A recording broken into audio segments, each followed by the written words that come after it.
Boa noite. Boa noite. Boa noite. Isto é uma iniciativa, mais uma iniciativa do Lions Club Pérola do Ocidente da Ilha das Flores. Achamos que era todo o interesse ouvir o que é que este jovem tem para nos dizer, porque é um jovem fora de série, e também porque nós, Lions, temos a obrigação de divulgar as pessoas e os valores da nossa ilha, principalmente os mais jovens. O Cláudio enviou o seu currículo, mas eu não tenho capacidade para ler.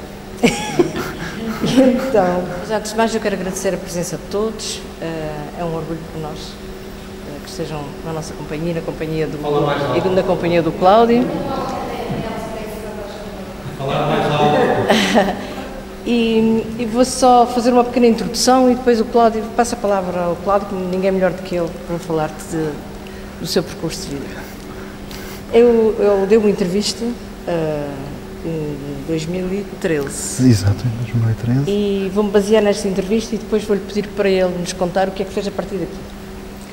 Ele disse: o fim de mais de um ano aproxima-se. Fazendo uma retrospectiva, posso dizer que ocorreram situações muito positivas na minha vida durante 2013. Podemos começar por destacar o facto de ter sido um período de tempo durante o qual desenvolvi um projeto de investigação subordinado ao tema do efeito da energia escura na dinâmica de enxames de galáxias, o que foi distinguido no âmbito do programa de estímulo à investigação da Fundação Carl Lux Gulbenkian. Este projeto permitiu-me frequentar algumas conferências internacionais de física em Granada, Paris, Cambridge e Oxford, por exemplo, onde dei palestras acerca do meu trabalho, partilhando conhecimentos com investigadores. Resultou também na publicação de um artigo na Physical Review D, onde se explica quantitativamente que, no caso de haver homogeneidade da componente escura responsável pela aceleração do universo, usando a relatividade geral, as mesmas desempenham um papel muito importante na evolução dos grandes aglomerados de galáxias. Estas conclusões podem ser utilizadas na missão espacial Euclide da ESA, que me deixa de veras satisfeito. E espero continuar a alcançar os meus objetivos em 2014, continuando a dar o meu contributo à ciência, além de também começar o meu doutoramento em Física Teórica, que é inevitavelmente uma área fascinante. Ele faz o favor de ser meu amigo. Dentro dos Lions todos, talvez eu sou a pessoa mais próxima dele. Tenho acompanhado os seus êxitos, tenho-me alegrado muito com as suas vitórias. Temos estado sempre em contato e gosto muito dele. E então acharam que seria a pessoa indicada para o apresentar. E agora, a partir de 2013, queremos saber o que é que andaste a fazer. Com certeza. Obrigado por esta introdução. Então, desde essa investigação que fiz na parte de energia escura e matéria escura no universo, continuei a busca por tentar entender o universo e estas componentes misteriosas, como iremos ver nesta apresentação de hoje, e considerei um tema alternativo, que foi precisamente as teorias alternativas à gravitação de Einstein, no sentido de procurar entender melhor o que se passava também com as galáxias, enxames de galáxias, e esse estudo levou à publicação de um outro artigo num outro jornal de referência na área de cosmologia e astrofísica. Depois iniciei o meu doutoramento em Física Teórica pela Universidade do Porto, onde estou atualmente a investigar um pouco mais no âmbito de teorias alternativas da gravitação, aplicadas não só à cosmologia e à astrofísica, como também à iminente ligação que existe com física de partículas, por exemplo, ao nível das astropartículas.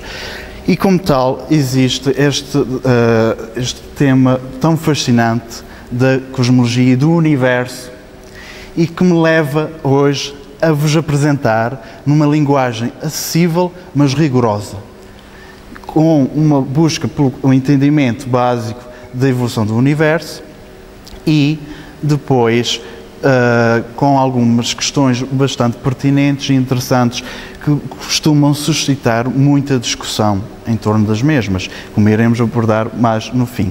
Ora, muito bem, esta noite vamos ter uma noite científica, uma noite dedicada ao estudo do universo, nas áreas da cosmologia principalmente. E, como não poderia deixar de ser, iremos explicar o que é a cosmologia, estas noções do espaço-tempo que surgem com a relatividade geral, por exemplo, o Big Bang, portanto, o início do universo. Iremos entrar em um bocado de detalhe e depois seguiremos para duas das componentes mais importantes atualmente no universo, que são a energia e a matéria escuras. Seguidamente, entraremos um pouco pela discussão dos buracos negros, que são objetos inerentemente matemáticos, mas aqui iremos apelar um bocadinho à visualização dos seus efeitos e as considerações que iremos tecer em torno dos wormholes, para que venha no seguimento as viagens no tempo. E por fim, uma pequena introdução à observação do céu noturno e das constelações.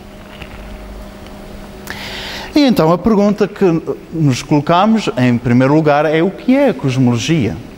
Da mesma forma, poderíamos colocar o que é a astronomia, o que é a astrofísica.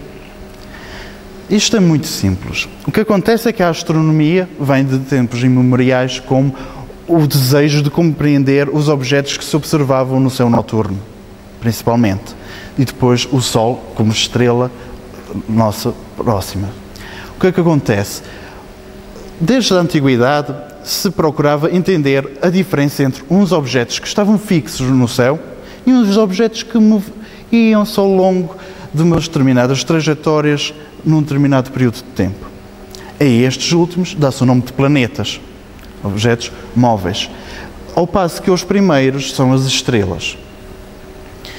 E foi precisamente isso que nós vemos que o estudo das estrelas e mais em detalhe do universo começa-se a tentar ter uma noção do que é o universo, primeiro com uma associação a uma magia inerente, que temos as concepções do Paleolítico, isto é uma introdução à astronomia, como nós a conhecemos, e a cosmologia é uma sub-área entre a astronomia e a física, que tem precisamente como objeto de estudo o universo, como ele evolui, as suas propriedades e os seus constituintes. Então, muitas das antigas civilizações, como estas aqui, os maias, os incas, mesmo a antiga Babilónia, procuravam debruçar-se sobre o estudo destes fantásticos objetos que passavam pelo céu noturno e que despertavam muitas atenções. E, no caso dos babilónios, por exemplo, uma acuidade na determinação da ciclicidade que havia em determinadas passagens, ao nível dos planetas, por exemplo. E a associação às estações do ano fez-se, obviamente, a seguir com os períodos de colheitas, e isto vai surgindo no âmbito da evolução da civilização humana, da humanidade em si. Os egípcios, por exemplo, a geometrização das pirâmides era feita de tal modo que alinhasse com a passagem do Sol. O que é que aconteceu? Como foi um reinado grande no tempo dos faraós, havia um ligeiro desnivelamento entre as pirâmides, não estavam todas paralelas. Então podemos perguntar-nos, se isto era feito para que fosse a passagem direta e perfeita da linha do Sol, como é que havia esta questão de estar ligeiramente desnivelado de pirâmide para pirâmide? Pois, existe uma coisa na Terra, que é um movimento de precessão. Ou seja, a Terra gira, como nós sabemos, um movimento de rotação em torno de um eixo, mas esse eixo também roda em torno de um outro, se quisermos assim designar, por um outro eixo. Este movimento é um movimento de precessão, tal como acontece num peão. E era isso que explicava que, de anos a anos, quando se construiu uma nova pirâmide, apesar de ser muito precisa a construção dessa pirâmide, já não estava nivelada com a anterior. Mesmo as concepções depois helénicas levam-nos a uma geometrização e a uma desdivinização dos fenómenos que anteriormente se destinavam a propriedades ou a ações de deuses. O que é que acontece apesar de haver os deuses gregos, obviamente, com a introdução dos sólidos platónicos, começa a haver também uma noção de elementos, água, terra, ar, fogo, que eles também se misturavam e tinham uma dinâmica que permitia descrever algumas das propriedades e algumas das possíveis ações que antigos deuses explicavam. Portanto, aqui com uma ação já de busca de propriedades de coisas que conseguiam distinguir-se e que eram palpáveis, que eram estudáveis, começa-se a introduzir outros modelos um bocadinho mais geométricos e aqui a matemática, a astronomia começa precisamente por ser algo muito matemático, por ser aqui uma geometrização imediata aqui. Então, temos aqui o modelo das esferas celestes, uma concepção helénica em que era um modelo geocêntrico, ou seja, a Terra estava no centro e havia precisamente estes elementos que estavam organizados de acordo com a sua densidade. Então havia a Terra no centro, mas o oceano está ali, mas está por cima da Terra, é menos denso, fica acima. Depois há a esfera do ar, como nós sabemos, há a atmosfera, e como o fogo, ao acender uma chama, lá ia por cima, era menos denso, então havia mais uma esfera dedicada a este elemento. E as camadas seguintes já eram ocupadas primeiro pelo satélite natural da Terra, a Lua, e depois pelos planetas conhecidos então e pelo Sol. O Sol então orbitava em torno da Terra. Muitos avanços foram feitos ao longo dos anos e a partir deste modelo, sendo substituído a partir de observações de Tycho Brahe, por exemplo, e de Copérnico, e muitos outros que estiveram presentes nesta mudança de concepção de um modelo geocêntrico para um modelo heliocêntrico. Ou seja, já estava agora o Sol no centro do universo e tudo a rodar em torno disso. E obviamente que sabemos que já não é o Sol que está no centro do universo. Está num braço de uma galáxia que gira e tem muitas outras galáxias à volta. Mas este estudo do universo, ao passarmos já não só pela astronomia, ao nível do estudo destas estrelas, ao nível do estudo destes planetas, e ao passarmos para o estudo do próprio universo, que estava para além. Por exemplo, os antigos observavam na constelação de Andrómeda ali uma região nublada, que não sabiam o que era, por isso se chamava nebulosa. Na realidade tratava-se da galáxia de Andrómeda. A galáxia que é a mais próxima de nós. É o objeto mais distante que se consegue ver a olho nu.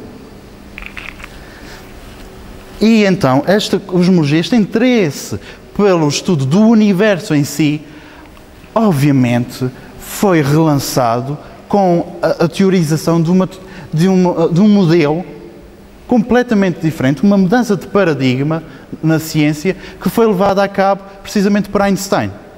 Com a relatividade geral, conseguíamos ter com umas equações de uma beleza fantástica, mas de uma complexidade colossal, conseguia-se obter estudos quantitativos da origem do universo e acompanharmos a sua evolução. Não só isso, como as interações desses objetos a largas escalas, como as galáxias e os enxames de galáxias. Muitos conceitos surgem naturalmente quando se muda um paradigma na ciência. Começam a ter entidades como espaço-tempo, métrica, são todos nomes pomposos, mas na realidade é dizer que o tempo e o espaço não são assim, não estão ali independentes, estão inteiramente relacionados como sendo uma quarta dimensão. O tempo relativamente às componentes espaciais. A métrica é simplesmente uma forma de medir as distâncias, como já vamos ver a seguir. E então conseguimos de facto estudar a evolução do universo.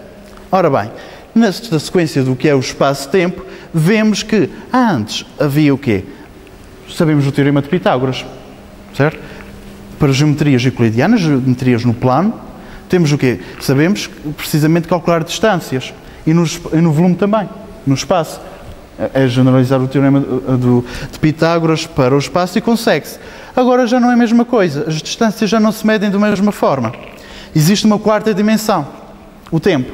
Mas poderíamos pensar que esta quarta dimensão se comportaria da mesma forma que uma dimensão espacial. Ou seja, era adicionar ali mais uma dimensão, lá generalizava o teorema de Pitágoras e lá media a distância, já ficava tudo resolvido, de uma assentada só. Mas não é assim. Não é assim. O tempo comporta-se ligeiramente diferente do que seria esperado por uma componente espacial. Portanto, o tempo tem umas propriedades diferentes, apesar de estar interrelacionado. E agora o que acontece é que, ao tentarmos medir uma distância no espaço-tempo, temos que não só ter em conta a distância espacial, como o tempo que a luz, como o relógio que nós vamos usar para medir essa distância, leva a lá chegar e a nós recebermos. E como isto, vamos ter uma medição de distâncias completamente diferentes. E este é um objeto aqui que nós poderemos pensar que é muito complexo, mas é na realidade como nós tentamos medir isto. Em virtude de a velocidade da luz ser finita, ter um valor definido, não conseguir ser ultrapassada, acontece que nós ficamos limitados nesta região do chamado espaço-tempo. Ou seja, se nós estamos colocados ali no vértice, o que nos pode ter influenciado, portanto, todas as trajetórias possíveis que podemos ter feito, todos os eventos que nos podem ter influenciado, estão num cone do passado, cone-luz do passado, como se chama, porque precisamente é limitado por uma superfície que tem a ver com a velocidade da luz ser finita. A mesma coisa acontece para o que se passará no futuro. Vai ser um cone de luz futuro em que todas as nossas trajetórias estarão dentro deste cone de luz. A menos, claro, que ultrapassemos a velocidade da luz e então saímos fora. Mas aí temos outros problemas. Aí estaríamos num campo do que se chama taquiões. São partículas hipotéticas que viajam a velocidades superiores à da luz, ou seja, andam todos atentos ali à volta do cone de luz, fora. Mas isto tem muitos problemas e experimentalmente não se conseguiu verificar. Não é a série. Vamos aqui ir para um bocadinho mais técnico. Aqui vai ser a evolução do universo. E o que é o Big Bang? Na teoria do Big Bang, por acaso, este nome Big Bang surgiu por Weyl, um britânico, em termos mais jocosos, na brincadeira, porque não gostava desta teoria, quando foi proposta. Dizia, isto é um Big Bang, isto é uma explosão ali que acontece, como um disparo de uma arma, e tudo surge. Mas, na realidade, o Weyl, Fred Weyl, que defendia precisamente o universo estacionário, não conseguiu explicar o que acontecia no universo e, como tal, este modelo, tão simples que é, na sua essência, é que, de facto, é utilizado até agora. E então, o que é o modelo do Big Bang? No Big Bang, admite-se que tudo estava confinado num ponto em que estava muita temperatura muito elevada e estava tudo concentrado, estava toda a matéria congregada ali. E, num determinado momento, expande-se rápido. Aqui é que é preciso ter cuidado. Expande-se, não explode. Isto é preciso ter muito cuidado. Porquê? Uma explosão admite-se estilhaços e era se houvesse algum espaço à volta. Mas as noções de espaço e tempo só surgem quando existe este Big Bang. Portanto, só conseguimos medir tempo e só conseguimos medir espaço depois deste Big Bang. Porque está tudo lá concentrado. É um conceito diferente e difícil à primeira vista de ser assimilado, mas podemos pensar nisto com algum cuidado, levar para reflexão em casa, mas o que acontece é que neste ponto, vamos pensar numa esfera muito pequena, tem tudo lá, compactado, e em determinado momento expande-se, dando origem ao universo que nós conhecemos. Mas logo, após esta expansão, o universo ainda continuava muito quente, como é óbvio, e passa por uma chamada época inflacionária. Portanto, há uma inflação cósmica, que é um novo período de expansão acelerada no universo, que permite explicar muitos dos problemas atuais no universo. Porquê é que o universo nos parece tão plano? Porque é que a geometria do universo parece tão plana? É muito improvável que no início do universo, vindo de um Big Bang, em que aquilo expandiu-se, como é que foi para um plano? A menos que numa época muito antiga no universo, ou seja, muito pouco depois do universo, estamos a falar numa escala, por exemplo, se estivermos a falar na escala de Planck, é 10 elevado a menos 43 segundos, portanto é algo surpreendentemente pequeno. O universo expande-se muito aceleradamente, independentemente da curvatura que estivesse, tende para um plano. Por exemplo, se pensarmos num exemplo que eu gosto de dar, uma esfera, num berlindo ou o que for, e uma formiga em cima. Certo? Temos a formiga ali. Ou, no caso dessa esfera, de ser elástica o suficiente como um balão. Vamos insuflá-lo de tal maneira que conseguimos insuflá-lo eternamente. O que acontece é que vai haver um momento em que, localmente, ou seja, nas imediações da região onde a formiga está, nos parece um plano. E é isto que acontece. E só a inflação é que nos permite explicar isto. Existem muitas outras alternativas, mas todas elas falham com a experimentação. A experimentação dá-nos um gráfico muito preciso e só a inflação é que consegue coadunar-se com esses pontos.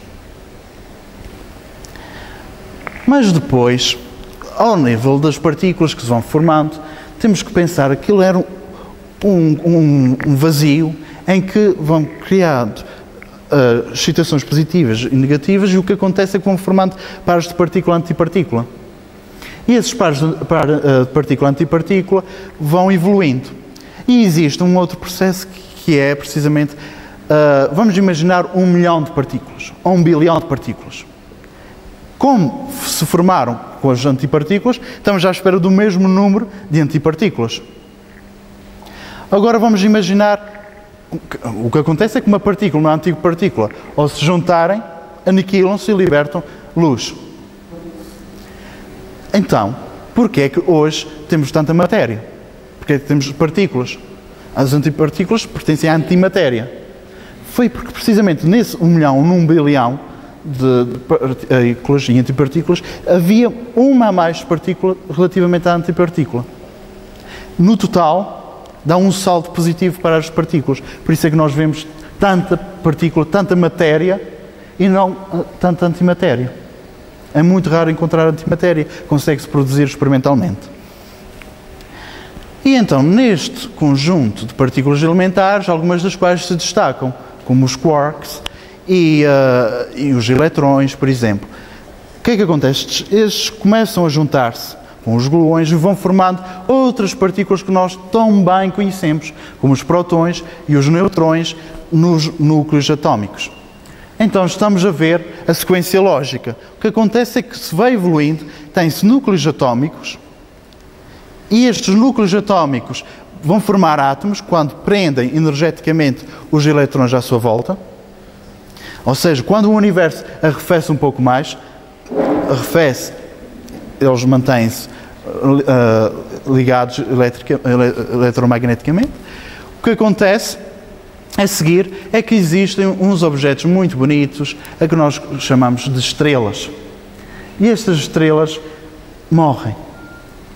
E ao morrer, já durante a sua vida, produzem muitos outros elementos, devido às reações termonucleares que existem nos núcleos, principalmente. Portanto, os hidrogénios, os núcleos mais básicos, começam a formar-se, depois a transformar-se em hélio, em lítio e por aí fora, formando-se os vários elementos químicos, até um determinado momento em que só as estrelas de grande massa conseguem produzir elementos a partir do ferro, através de um fenómeno muito interessante a que se chama supernova, que é uma explosão dessas estrelas de grande massa que nós conseguimos observar. São objetos muito raros, mas muito bonitos, e em que todos esses elementos são feitos, são criados. Mas os objetos básicos da sua formação do universo não são as estrelas, curiosamente. São os enxames de galáxias. Porque as enxames de galáxias formam-se porque, vamos imaginar o universo totalmente homogéneo e isotrópico, como é o princípio básico da cosmologia. Vamos imaginá-lo, então, precisamente igual em todos os sítios, ou seja, quer eu esteja aqui, quer eu esteja ali, vou ver a mesma coisa. E quer eu olhe para a frente, para trás, para o lado, vou ver exatamente o mesmo. Isto é o que significa isotrópico, o primeiro é o que significa ser homogéneo. E então, ao ver isto, o que acontece é que a interação que existe predominante é gravitacional, ou seja, é atrativa. As massas atraem-se. O que acontece, então, é que começam a formar-se regiões no espaço que são mais densas, que têm mais coisinhas juntas, e outras com menos. E aí formam-se grandes estruturas, como as chamamos de galáxias, que por diferenciação consecutiva, ou seja, há outras regiões dentro dessas grandes regiões que ficam mais densas, mais juntinhas, e outras menos, vão-se formando enxames, galáxias, e depois os sistemas planetários e as estrelas e os planetas que nós também conhecemos. E depois vemos nós. Esta é a história do nosso amigo Universo. Mas, agora, ao olharmos para o Universo, nas épocas atuais, em épocas atuais de um conceito diferente, porque em termos cosmológicos corresponde a uma escala de tempo muito grande, mas o que acontece é que existem duas componentes do Universo que nós não conseguimos explicar diretamente por não sabermos a sua natureza intrínseca, mas sabemos os seus efeitos. Então, uma é a matéria escura e a outra é a energia escura. Segundo os dados mais recentes da missão Planck, o que acontece é que o que nós conhecemos, tudo isto que nós vemos, é isto. Esta fatia amarelinha é a matéria que nós conhecemos. Tudo o resto nós não conhecemos.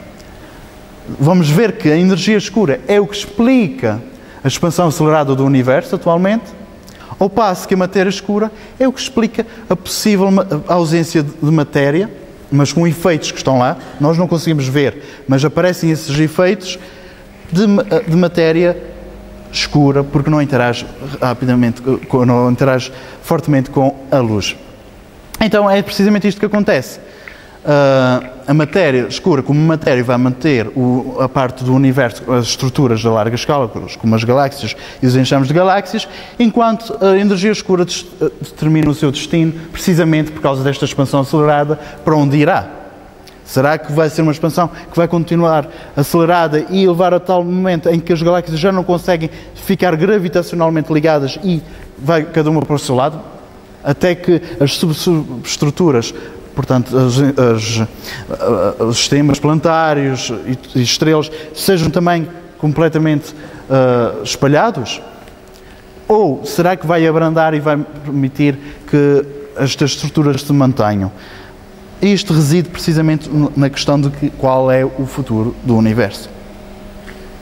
Relativamente à primeira das componentes que iremos estudar aqui, é a matéria escura. E uma das evidências para a existência de matéria escura é que estaríamos à espera de ver uma curva destas aqui em baixo. Esta vem por aqui. O que é que isto significa? Significa que numa galáxia, à medida que aumentamos o seu raio, ou seja, quando saímos do centro e vamos para a periferia, se pensarmos numa galáxia espiral pelos braços, por exemplo, uma galáxia de barras, vamos para as extremidades, estamos à espera, devido à menor presença de matéria, que as velocidades de cada um desses objetos, as velocidades médias, fosse diminuindo. Mas o que observamos é precisamente o oposto. Ou melhor, não é o oposto, é uma terceira alternativa, que é precisamente manter uma velocidade aproximadamente constante. Mas estamos aqui a ver que existe uma grande discrepância entre a matéria que observamos diretamente e a matéria que explicam uma curva deste tipo, ou seja, que explicam estas velocidades. Uma das explicações, obviamente, existe matéria ali que nós não conseguimos ver. Não conseguimos ver, mas está ali presente claramente porque observamos maior velocidade. E é esta matéria que se chama matéria escura. Mas isto vai quase como um concurso de Miss Universo para quem é a verdadeira matéria escura. Muitos candidatos foram especulados, desde estágios finais da evolução das estrelas, como as anãs brancas e as anãs castanhas, ou os estágios iniciais das estrelas, como as anãs vermelhas. O que é que isso significa? São objetos que já não emitem tanta luz, mas estão ali presentes. Têm uma determinada massa e estão presentes. Suponhamos que ali nas bordas da galáxia estão muitas destas estrelas em final de vida, ou aquelas iniciais que, digamos, morreram imediatamente, que são as anãs vermelhas. Podem estar ali muitas e nós não conseguimos observar. Outra das especulações é precisamente a existência de buracos negros primordiais. São buracos negros ligeiramente diferentes do que nós conhecemos, que já se formaram no início do universo, não necessariamente por morte de estrelas muito maciças. E como tal, poderiam ser um dos candidatos, dado que não se consegue ver, porque como um buraco negro regular, a luz não sai de lá, não conseguimos ver a natureza do buraco negro, não conseguimos ver o buraco negro. Outros, quer dizer, se pensarmos em teorias que já, se calhar alguns de vós já ouvistes falar precisamente em supersimetria, isto é, imaginamos uma partícula que tem um espelhozinho com uma partícula associada, que é supersimétrica, que tem umas determinadas propriedades e, como tal, poderiam explicar exatamente esta questão. Ou seja, tínhamos a matéria normal e tínhamos a outra matéria que é possível, teoricamente, e poderia explicar, e estarem lá todos arranjadinhos, mais nas extremidades das galáxias, e explicar precisamente aquelas curvas. Mas isto é uma busca muito, muito difícil e até o momento não se detectou nenhuma partícula que possibilitasse a explicação da matéria escura. Nem mesmo os neutrinos, que têm uma massa tão pequena, mas poderiam ter muitos. Mas calculando, para que conseguissem explicar, teriam que ser uma quantidade enorme que não se consegue explicar advindos dos processos físicos de decaimento. E como tal, até o momento não se conseguiu detectar matéria escura, nem no CERN. Por isso, aqui é que é importante perceber-se que existe uma grande ligação entre as áreas. Física de partículas permite a busca destes constituintes básicos da natureza e que explicariam um problema de cosmologia, um problema da astrofísica em particular, quando estamos a procurar objetos como as galáxias. Mas até o momento ainda não se conseguiu uma grande luz sobre o tema, no sentido de descoberta de uma partícula, de facto. Já a expansão acelerada é explicada precisamente pela outra componente, neste caso a componente maioritária no conteúdo do universo, conteúdo energético do universo, que é a energia escura. Então esta energia escura permite exatamente esta expansão acelerada do universo. Se imaginarmos o exemplo de um balão, e sobre ele desenharmos pintas e o insuflarmos, o que acontece é que as distâncias entre essas pintas vão aumentando. Aumenta em todas as direções. Não é uma direção relativamente à outra. Aumenta em todas as direções. Mas não são as pintas em si que aumentam muito. Não é que ficam ou que se movem. Não. O que acontece é um tecido elástico, que aqui representa o tecido do universo, que está subjacente à expansão do universo, e que se vai alargando, e ao alargar-se, expande, elevando esses objetos para outras distâncias. E isto conseguimos observar através de medições muito rigorosas. Não sabemos o que é que está na base desta expansão, se conhecemos que é a energia escura, existem muitos modelos para explicar, que sobrevivem à observação, mas não se conseguiu precisamente descobrir o que é que faz este universo expandir-se e afastar-se de nós. E esta expansão do universo, por exemplo, quer dizer, pode ser explicada por vários fatores. Aqui, eu apresento, vamos ignorar este termo aqui, ok? Numa primeira análise. Isto são as equações de Einstein. Vamos pensar. É uma determinada beleza. Até este termo aqui, este conjunto de termos, é designado com a letra G, por causa da geometria. Aqui é uma beleza extraordinária. Aqui está a geometria toda do espaço-tempo. E aqui está a matéria. Não está aqui um acoplamento entre elas, ou diz-se minimamente acopladas.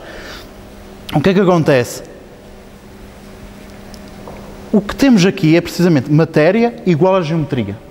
E conseguimos estudar o universo a partir de coisas, de conceitos muito simples. Agora, a resolução destas equações são 16 equações e por aí fora, e de alta complexidade. Mesmo que se tente simplificar no caso do universo, em que há simetria esférica e tudo, para pôr ali tudo muito bonito e muito simples, é difícil resolver.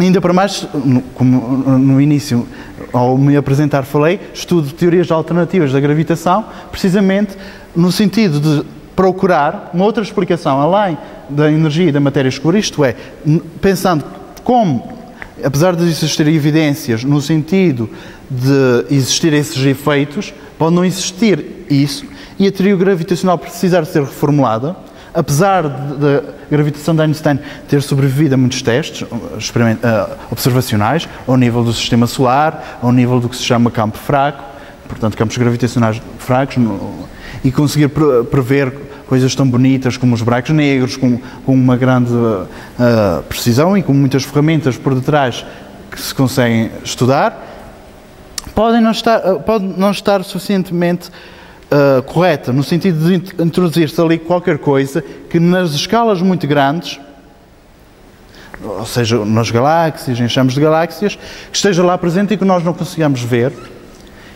mas na parte da geometria, e como tal explicar com uma modificação aqui a estas equações o que acontece. Muitos exemplos existem de teorias alternativas da gravitação, mesmo outros casos mais simples, mas muitos falham. Aí é o problema. Muitos falham porque é a ciência evolui de falhanços e de avanços positivos. Felizmente, por onde eu estou a trabalhar, tenho sobrevivido aos testes e vamos ver o que é que existe por aí, se de facto consegue explicar alguma parte, pelo menos, ou não. Mas, ao introduzir-se este termo, que este lambda é um número, é uma constante, é um número, ok? O que é que acontece? Ao introduzirmos uma constante, que se chama constante cosmológica, que é possível introduzir-se, pode explicar a energia escura. Isso é verdade.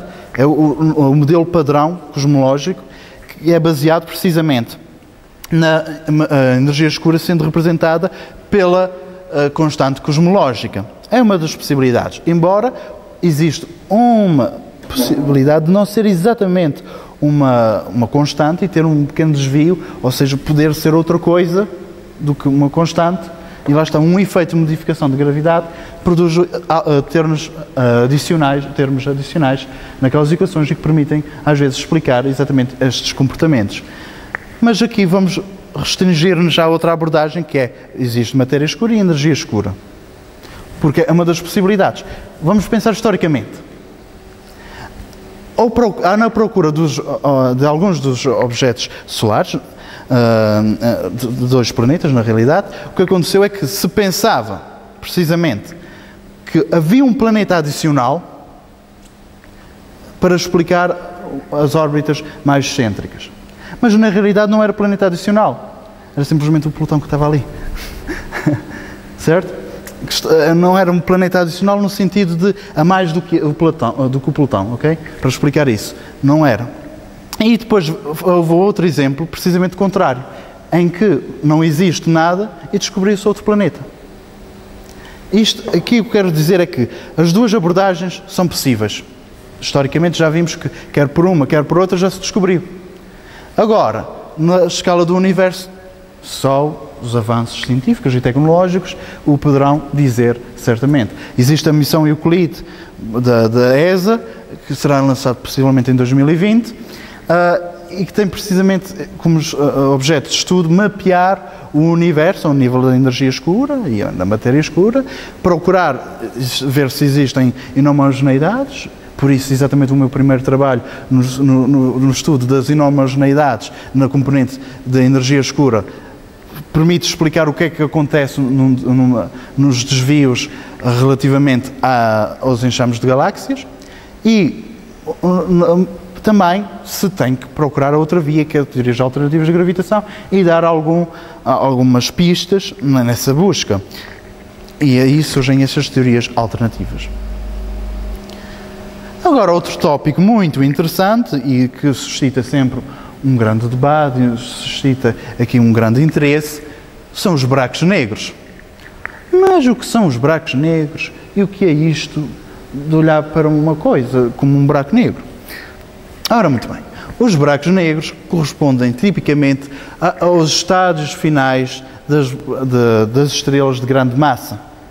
Existem mesmo os chamados buracos negros supermassivos que precisamente resultam tipicamente de 25 massas solares, isto é, 25 sóis juntos numa estrela, quando morre, formam um super buraco negro, um buraco negro supermaciço.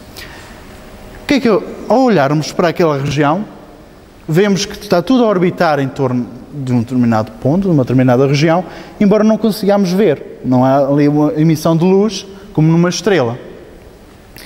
E então, o que acontece é precisamente que se vê uma região escura, porque a luz não consegue atravessar, e isto é que é a essência do buraco negro, que cobre uma determinada região, vemos os seus efeitos gravitacionais em torno, portanto, vemos uma acreção, isto é, uma junção de matéria a circular ali em torno desse buraco negro, embora a sua natureza intrínseca, isto é, o que está lá dentro, não consigamos ver.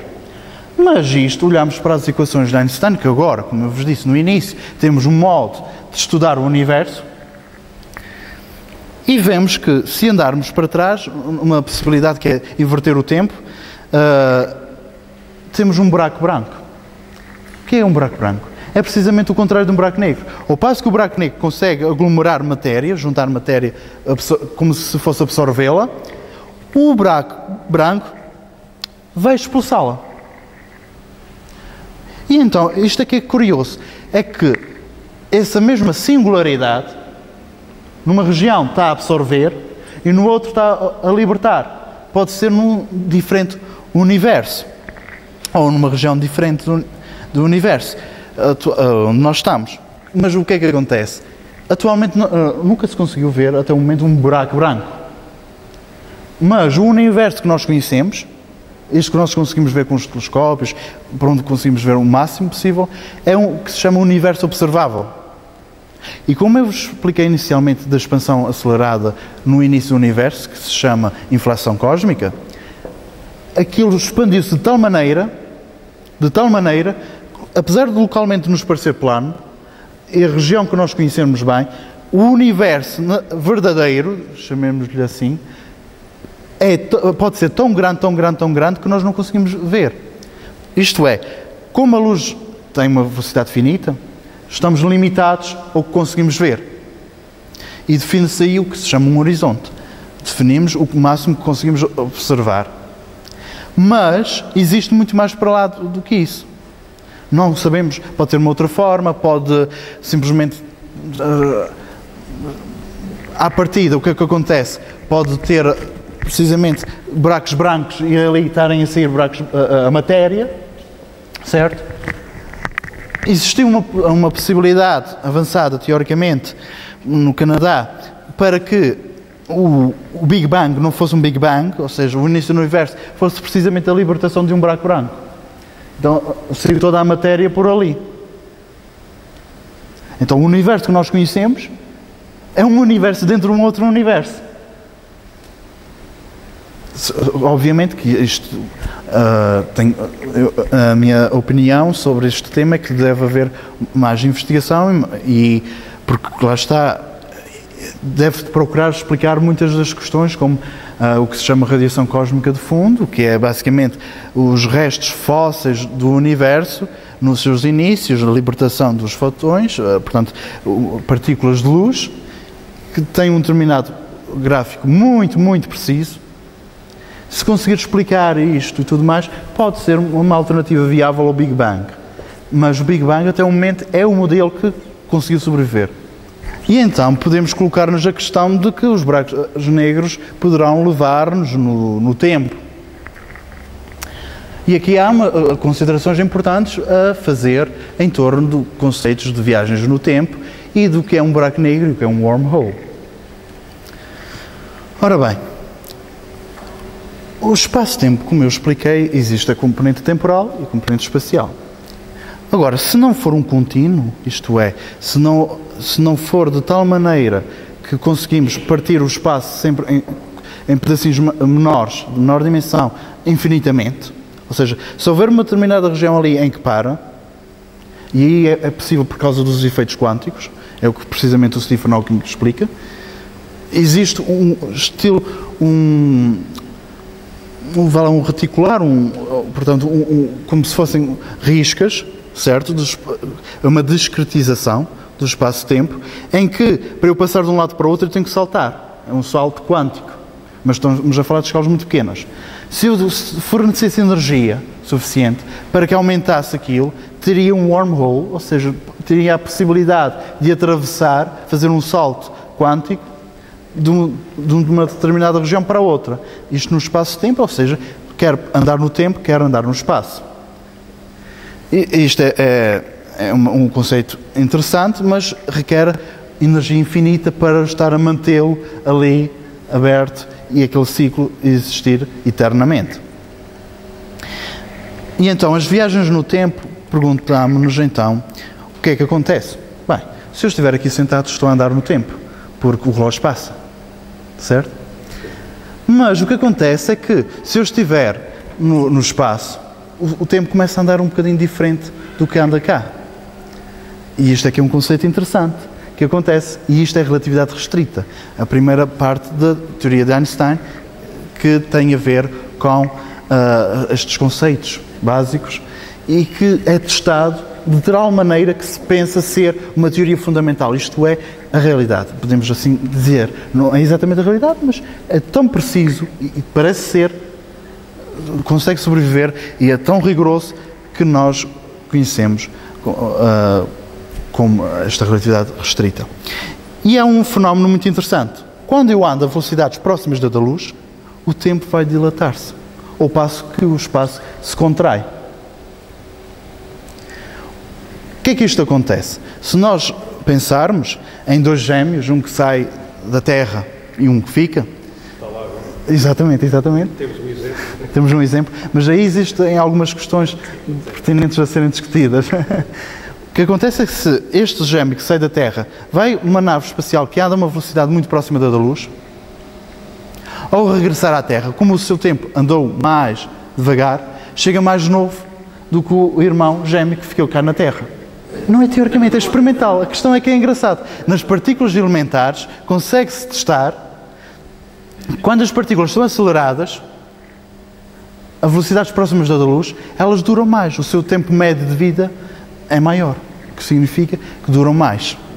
Portanto, partículas que são altamente instáveis, que decaem, isto é, não aguentam estar naquela configuração, têm que decair para outras partículas, transformar-se, digamos assim, noutras partículas, conseguem manter-se mais tempo assim. É que, por exemplo, os raios cósmicos, que são radiação altamente energética no universo, conseguiriam destruir proteínas e cadeias como o ADN que nós temos e causar o efeito contrário, um envelhecimento. E existe precisamente uma experiência a ser testada pela NASA, com dois astronautas gêmeos, um que está na Terra e o outro que está na Estação Espacial, em que é medido em determinadas horas muito rigorosos a sua evolução, através de testes físicos e psicológicos e tudo mais, com este conjunto mais no setor médico, no setor biológico, para testar exatamente se esse irmão gêmeo, quando chegar cá, chegará mais novo. Mas também a duração de 1 ano, também temos que ver. Mas vamos ver se existe uma ligeira mudança pequena, mas significativa, no sentido positivo, isto é, chegar ligeiramente mais novo, ou se de facto o contrário, ligeiramente mais velho, ou nada de diferença, precisamente porque existem estes outros fatores, por sermos seres biológicos e estarmos precisamente a ser bombardeados por raios cósmicos fora da Terra, porque na Terra temos a camada protetora da atmosfera que nos impede essa radiação nos atingir. Essas viagens no tempo podem ser feitas nesse sentido. Se eu andar a velocidades próximas da luz, eu dilato o meu tempo, embora biologicamente eu não note essa diferença. Porque os meus neurónios vão andar naquele tempo. O meu pensamento vai estar naquele tempo. Para mim vai passar o contrário. O meu pensamento não é que seja mais rápido, não é que por eu estar numa velocidade superior à próxima da luz, eu tenho imenso tempo para ler, vários livros, uma enciclopédia, regressar à Terra e fazer uma grande descoberta, não é? O que acontece, precisamente, nestes casos, é que a parte biológica tem uma grande predominância, precisamente por os nossos neurónios e toda a nossa consciência estar adaptada àquele tempo que está a passar. Em todo o caso, os efeitos físicos estão visíveis no sentido de compararmos diretamente na nossa escala de tempo, de quem fica aqui na Terra, e comparar com quem foi nessa viagem. E isto está-se a tentar medir experimentalmente e supesar precisamente o fator biológico relativamente ao fator físico, neste sentido, nesta acessão do termo. Vamos ver. Certamente estamos a viver tempos emocionantes na ciência. Existem descobertas por todo o lado. Na física de partículas, como nós vimos, tem um grande interesse nestas áreas. Na parte de cosmologia, de astrofísica, nos buracos negros, por exemplo, estamos a viver tempos emocionantes na descoberta, por exemplo, da energia escura, da matéria escura e tudo mais. São temas fascinantes e estamos a viver uma época propícia a tal, porque temos ferramentas interessantes que permitem estudar em maior detalhe. E este é exatamente mais um esquema do que seria um wormhole a entrar e a sair. E agora uma questão muito interessante se coloca. Um paradoxo. Um dos paradoxos mais conhecidos é o paradoxo do avô-neto. Não sei se estão a par, existe uma série muito interessante chamada Doctor Who, em que vai o viajante, que é de uma espécie alienígena, mas de forma humanoide, que precisamente viaja no tempo e no espaço, numa cabine telefónica, portanto, uma nave espacial que parece uma cabine telefónica, e viaja por todo o universo, pelo espaço e pelo tempo. Então vamos supor que uma determinada pessoa apanha uma TARDIS, como se chama nessa série, é esta nave espacial, basicamente uma máquina do tempo, e essa pessoa vai para o passado, encontra o seu avô enquanto é criança e mata-o. Ok? Vamos pensar agora nas consequências imediatas disto. Matou o avô. Ele não nasce. Mas se não nasce, quem é que viajou para o passado? Para matar o avô. Mas se ninguém viajou para o passado, o avô não morreu. Certo? Estamos aqui em algo circular e sem aparente resolução. Parece um paradoxo. Mas aqui há uma questão. É precisamente o facto de que, para eu manter esta ciclicidade, para eu manter aquele ritmo, aquele loop, aquele contorno que eu vou dar, aquela volta, no espaço-tempo, eu tenho que estar a fornecer energia infinita. E eu não tenho energia infinita. Nem o universo consegue assimilar, ter ali energia infinita a circular. Porque existe uma outra questão que está a circular, a informação. Isto é, aquela informação de que quem é que está a matar e quem é que está a sobreviver. E na realidade não é possível, à partida, pelo menos, que este ciclo seja mantido. Mas é um paradoxo extremamente interessante de ser pensado, porque tem imediatas consequências, quer ao nível filosófico até, quer do ponto de vista físico, fascinantes e que serão certamente sempre impulsionadores de um sonho do cientista, que é sempre procurar saber mais, procurar descobrir, pensar em coisas interessantes e tentar encontrar uma solução para as mesmas. E então vamos dedicar-nos agora, nos últimos 2 slides, precisamente ao estudo do céu noturno, que esperemos ter a oportunidade de ver, se as condições climatéricas o propiciarem. E então, nós temos 88 constelações no céu. E porquê temos estas constelações? E o que são constelações? Portanto, constelações são grupos de estrelas que nos parecem relativamente próximas e que permitem configurar determinadas formas no espaço, no céu noturno. E isto já vem da antiguidade, mesmo na parte dos gregos, ao estudo, principalmente Ptolomeu, deu um contributo fundamental no estudo das constelações, para que se descubra, para que se imaginasse determinadas histórias, quer ao nível do ponto de vista mitológico, quer outras histórias que foram criadas para explicar estas figuras no espaço. Temos constelações extremamente interessantes. Este é precisamente o céu que se observa agora em agosto, uma observação noturna. Temos a observação de constelações. Esta aqui é o Cisne, veremos melhor detalhe no seguinte slide. E nós conseguimos ver ao longo de uma tira um conjunto de estrelas, muitas estrelas, que formam um filamento esbranquiçado. Isso é um braço da Via Láctea. O que nós vemos, precisamente. Vemos o braço da Via Láctea, embora as estrelas estejam todas lá configuradas em torno do espaço sideral. E uma coisa engraçada é que, apesar de nos parecerem relativamente próximas e desenhar aquelas figuras, elas podem estar completamente distantes, muito, muito distantes, porque em geral não estão próximas, não estão mesmo, perdão. O que acontece é que nos parecem semelhantes, mas não são, muito próximas, mas não estão. Estão com muitas distâncias, não são grupos sequer de galáxias. Simplesmente são vários fatores que estão a pesar aqui, a luminosidade, a distância relativamente a nós, as suas massas e tudo mais, que fazem com que nós consigamos ver figuras desenhadas no céu. E isto deve-se à capacidade humana de procurar interpretar figuras com semelhanças a outras coisas que conhece. Por isso, há a Ursa Maior, há a Ursa Menor, e têm histórias muito interessantes do ponto de vista mitológico.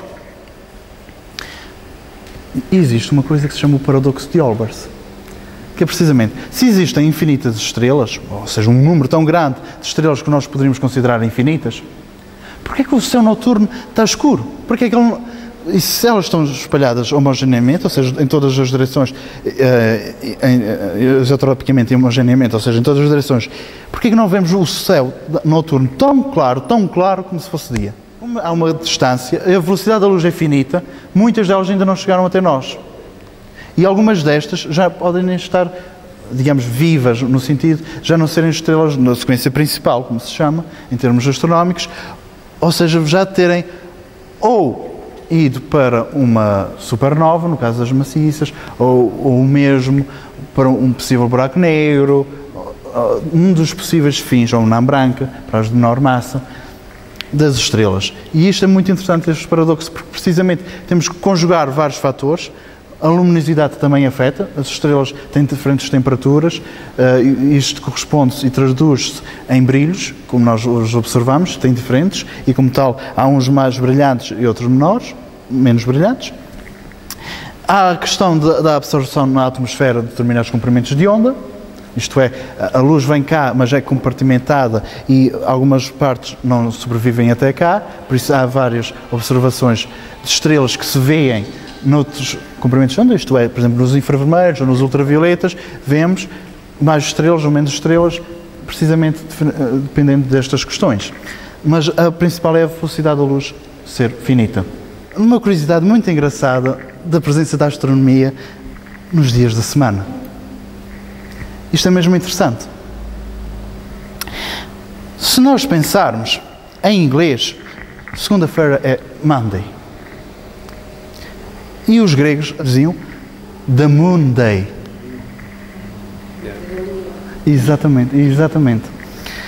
Mas esta presença existe em todas. Por exemplo, Sunday, o dia do Sol. Saturday, dia de Saturno.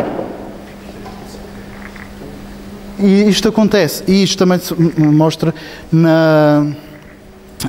por exemplo, em francês ou em espanhol, também existe essa questão do lundi, mardi, mercredi e por aí fora. E vem precisamente o dia de Marte, certo? Vem todos estes dias da semana. Se nós olharmos para as versões em inglês, principalmente, e em espanhol ou francês, vemos que existe uma correspondência com o que os antigos chamavam uma etiquetização de quê? Precisamente de cada dia da semana correspondia a um dia de um planeta ou de um satélite, como o caso da Lua. Portanto, a presença da astronomia está mesmo no nosso cotidiano. E isto é muito interessante.